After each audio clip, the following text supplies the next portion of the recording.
L'info éco avec vous, Line Rifaille, ce matin. Bonjour Line. Bonjour Pauline. Line, on revient avec vous sur la tournée européenne de Frances Haugen, cette ancienne salariée de Facebook devenue lanceuse d'alerte. Elle fait actuellement, voilà, on la voit derrière nous, le tour des capitales européennes pour dénoncer les pratiques du réseau social et appeler à une régulation du numérique, une régulation qui est justement en ce moment à l'étude au sein de l'Union européenne.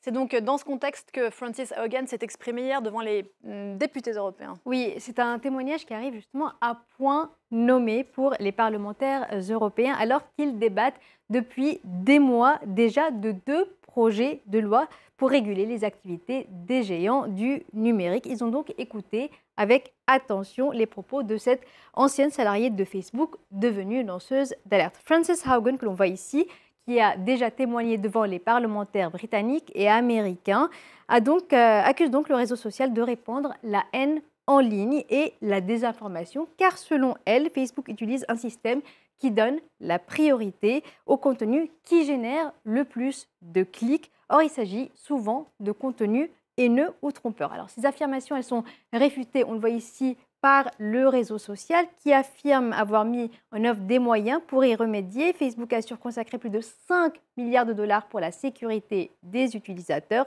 et employer plus de 40 000 personnes à cette tâche, dont 5 000 personnes en charge justement de la modération des contenus.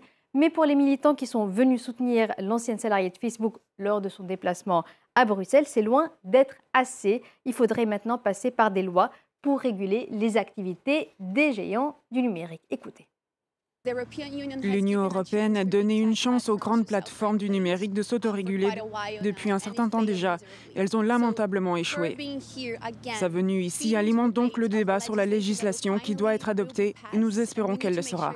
L'Union européenne est dans une meilleure posture pour retenter sa chance et enfin faire en sorte que ces entreprises prennent leurs responsabilités.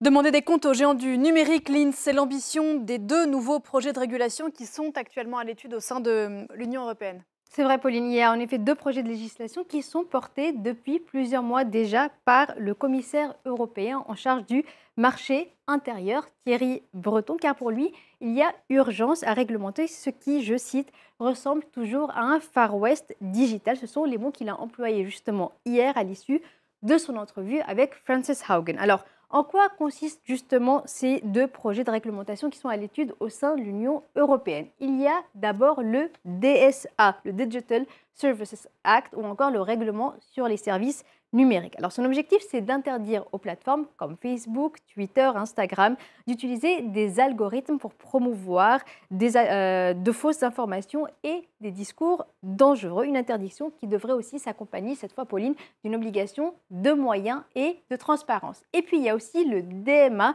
le Digital Markets Act, qui est le règlement sur les marchés numériques. Alors il établit une liste d'obligations et d'interdictions pour les acteurs du secteur. Il s'agit surtout de leur interdire d'abuser de leur position dominante en favorisant par exemple leurs propres services. Alors pour certains députés européens voudraient aller plus loin. Comment cela? À travers l'interdiction de la publicité ciblée qui, vous le savez, est au cœur du modèle économique des géants de la tech. Les eurodéputés espèrent un compromis d'ici début 2022 quand la France aura justement la présidence de l'Union européenne. De son côté, Frances Haugen, l'ancienne salariée de Facebook, espère que d'autres pays, dont son pays, les États-Unis, suivront l'exemple de l'Union européenne pour mettre en place des réglementations dont elle salue le potentiel. Je vous propose de l'écouter. Je suis heureuse que l'Union européenne prenne cette question très au sérieux. Le Digital Services Act, qui est actuellement examiné par le Parlement, a le potentiel pour devenir une référence mondiale.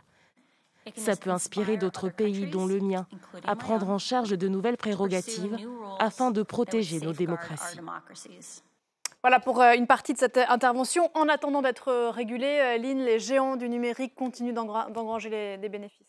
Oui, des résultats records. Facebook, Google, Microsoft et Twitter ont tous publié fin octobre des résultats exceptionnels pour le 3e trimestre, des résultats qui s'expliquent notamment par la reprise de la publicité en ligne, mais aussi le développement du commerce électronique et du stockage de données en ligne sur le cloud, des tendances qui se sont toutes développées, Pauline, à l'aune de la pandémie. Alors tout cela leur fait espérer des résultats records pour l'année 2021, avant sans doute une année 2022 qui sera plus compliqué avec toutes ces réglementations qui devraient être mises en place des deux côtés de l'Atlantique. Merci beaucoup, Lynn. C'était l'Info Éco. On vous retrouve à 9h15 dans Paris Direct. La suite à présent de